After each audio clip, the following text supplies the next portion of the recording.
Good morning everyone, my name is Dart and I am the student of class 8. Today I will be explaining you the working model of volcano eruption.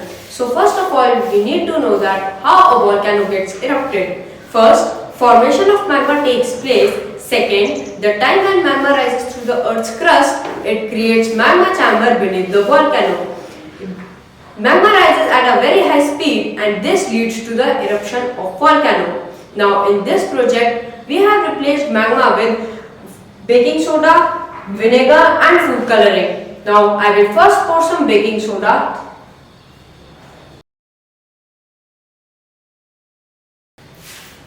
Then I will pour some vinegar.